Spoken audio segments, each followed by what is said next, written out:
Pharmaceutical dispensing and compounding. हमारे पास जो ये वो आज का टॉपिक है ये वो डिस्पेंसिंग के ऊपर है। डिस्पेंसिंग बेसिकली हमारे पास ये वो टेक्निक्स है जिसके ज़रिए हम समहाउ मेडिसिन्स को पेशेंट को डिस्पेंस करते हैं, यानी कि जो पेशेंट को जो आप मेडिसिन देते हैं तो वो जो प्रोटोकॉल्स हैं वो हम डिस्पेंसिंग के अंदर फॉलो करते हैं।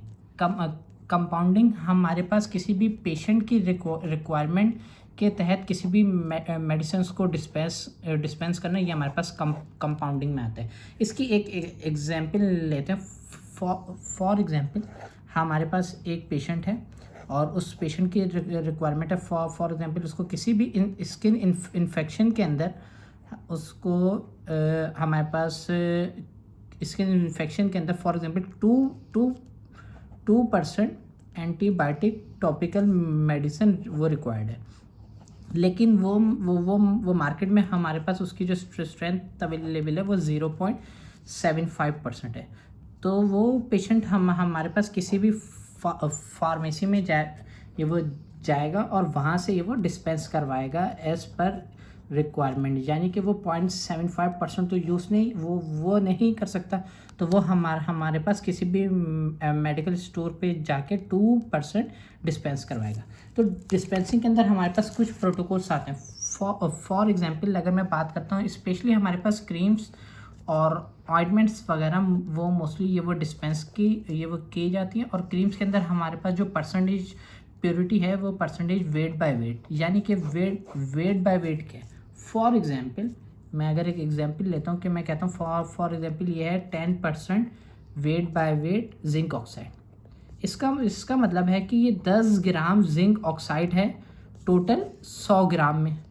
तो इस तरीके से हमारे पास डिस्पेंस होता है। फॉर एग्जांपल मैं एक एग्जांपल लेता हूँ, मेरे पास है 1.5% zinc oxide weight by weight, तो इसका मतलब है कि 1.5 ग्राम है 100 ग्राम में। तो इस तरीके से हमारे पास की परसेंटेजेस होती हैं। इस तरह हमारे पास बैक्लोमिथासोन, बहुत सी हमारे पास मल्टीपल क्रीम है जिसके अंदर हमारे पास जो रेशो है वो वेट बाय वेट या वेट बाय वॉल्यूम के अंदर होता है। अगर हमारे पास जो व्हीकल है वो अगर हमारे पास लिक्विड है तो फिर हमारे पास वो वॉल्यूम के रेशो में आता है, जैसे मोस्टली हमारे पास ये सिरप्स वगैरह में आते हैं। तो ये इस तरीके से हमारे पास डिस्पेंसिंग होती है।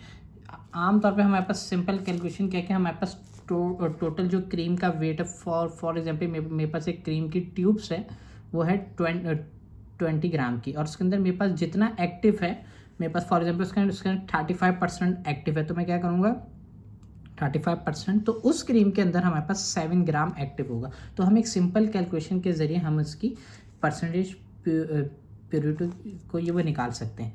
डिस्पेंसिंग के अंदर और कंपाउंडिंग के अंदर हमारे पास क्रीम्स के अंदर एक जो मेथड होता है जिसको हम आमतौर पे हम वो यूज़ करते हैं वो होता है यूनिटरी डाइल्यूशन, जिसको हम ट्रिचुरेशन मेथड भी कहते हैं। उसके अंदर हम देखते हैं कि हम किस तरीके से हम फॉर एग्जांपल एपीआई और बेस को हम मिक्स करते हैं। तो इसको हम नेक्स्ट वीडियो के अंदर हम एक एग्जांपल लेंगे और हम एक जिंक ऑक्साइड पेस्ट बनाएंगे, जिंक ऑक्साइड पेस्ट ये वो बनाएंगे, और उसको हम ट्रिचुरेशन डाइल्यूशन के तहत 1.5% हम उसको यूज़ करेंगे।